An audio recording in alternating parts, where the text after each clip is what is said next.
Assalamualaikum warahmatullahi wabarakatuh. Perkenalkan, nama saya M. Sandia Sidiki, NIM 2500611602276. Saya dari Prodi PJKR, mata kuliah Perkembangan Belajar Gerak. Di sini saya akan menjawab soal dari dosen saya, matkul Perkembangan Belajar Gerak. Oke, soal yang pertama, apa yang dimaksud dengan belajar? Jadi, belajar adalah proses perubahan dalam diri seseorang, meliputi perubahan pengetahuan, sikap, keterampilan, maupun sebagai hasil pengalaman, latihan, dan interaksi dengan lingkungan. Hilgert dan Brouwer menyatakan bahwa belajar adalah perubahan tingkah laku seseorang terhadap situasi tertentu yang disebabkan oleh pengalaman terus yang berulang-ulang dalam situasi tersebut. Menurut saya itu jawaban nomor 1. Dan lanjut soal nomor 2, apa yang dimaksud dengan belajar gerak? Menurut saya, belajar gerak adalah proses perubahan dalam menerapkan sesuatu keterampilan motorik melalui latihan, pengalaman yang dilakukan secara berulang-ulang.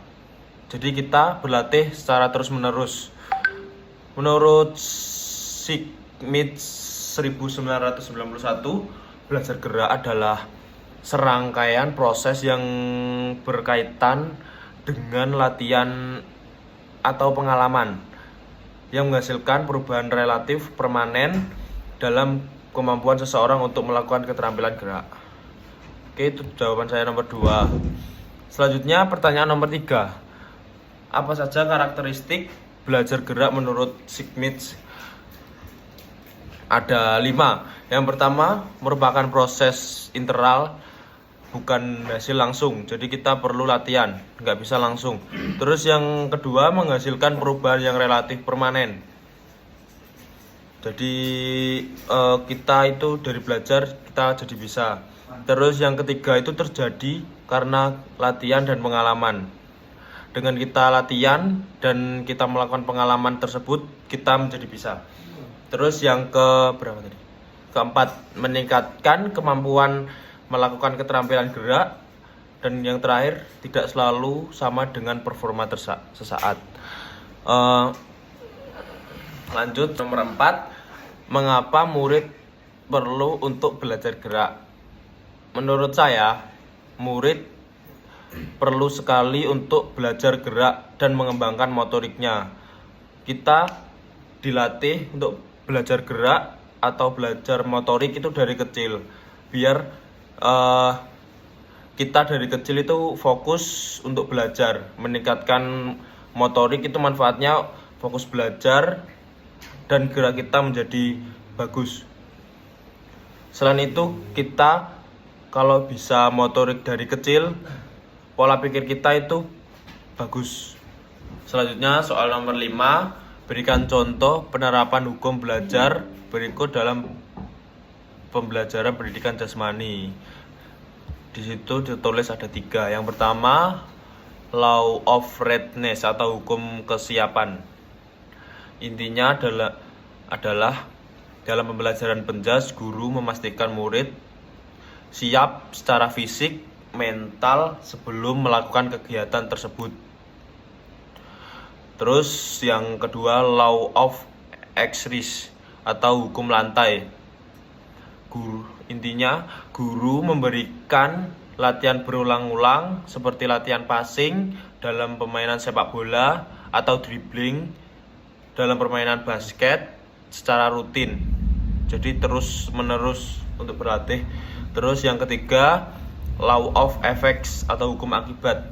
Guru memberikan pujian atau apresiasi ketika murid berhasil melakukan gerakan dengan benar atau maksimal. Terus yang udah 3. Terus lanjut pertanyaan nomor 6. Berikan analisis Anda, apa saja perbedaan belajar gerak di tingkat SD, SMP, SMA. Yang pertama di tingkat SD. Pada tingkat SD ini penting sekali untuk belajar gerak, menerapkan gerak dasar seperti berlari, melompat, melempar.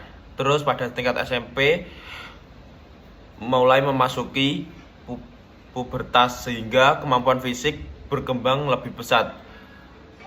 Gerak melalui diarahkan kepada penguasaan teknik dasar sesuai cabang olahraga tertentu. Sedangkan pada tingkat SMA belajar gerak lebih spesifik dan mendalam. Siswa sudah mampu atau berkembang secara terprogram. Pembelajaran tidak hanya fokus kepada keterampilan teknik. Lanjut pertanyaan nomor 7. Mengapa Anda perlu memahami taksonomi tujuan pendidikan? Memahami taksonomi tujuan pendidikan karena membantu kita sebagai calon guru untuk merancang pembelajaran secara terarah. Jadi kita itu memahami taksonomi itu untuk kita itu jadi guru itu tahu kemana arah kita mengajarkan murid tersebut. Intinya itu. Terus pertanyaan nomor 8, mengapa dalam proses belajar gerak murid tidak hanya perlu psikomotor saja, namun yang diperlukan kognitif dan efektivitas. Dalam belajar gerak, murid tidak hanya membutuhkan aspek psikomotor, tetapi juga kognitif dan efektif karena ketiganya saling berkaitan. Itu saja. Terus lanjut pertanyaan ke-9. Sebagai calon guru, bagaimana cara Anda memastikan murid memahami konsep sebelum melakukan praktek di lapangan? Misalnya dalam mempelajari teknik gerak tertentu. Kita sebagai calon guru atau saya akan memastikan murid saya memahami konsep terlebih dahulu dengan beberapa langkah. Yang pertama itu melaksanakan tujuan dan konsep dasar gerak secara sederhana, termasuk tahapan dan fungsi teknik yang akan dipelajari. Terus yang kedua itu memberikan demonstrasi gerak yang benar. Jadi kita mencontohkan gerak yang benar. Terus yang ketiga itu mengajukan pertanyaan atau diskusi singkat. Kita tanya ke murid dulu, apakah murid itu sudah paham apa belum yang mau dilakukan. Terus yang keempat itu meminta murid menjelaskan kembali. Jadi kita setelah berdiskusi dengan murid itu kita bertanya atau berdiskusi kepada murid, apakah mereka udah paham apa belum. Terus yang kelima, melakukan simulasi atau latihan gerak secara perlahan. Contohnya kayak kita menyuruh murid untuk melakukan gerak dulu, gerak pelan, apa yang mau dipelajari. Terus pertanyaan terakhir untuk yang ke-10, apa yang dimaksud dengan stimulus dan response dalam belajar gerak?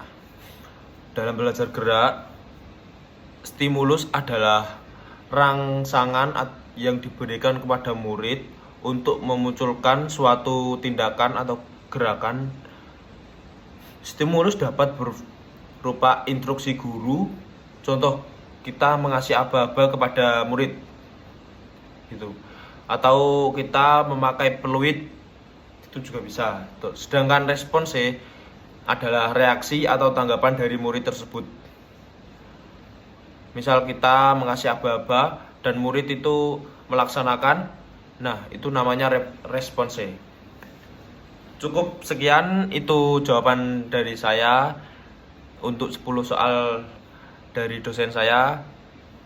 Sebelumnya kalau ada salah kata saya mohon maaf dan terima kasih Bapak.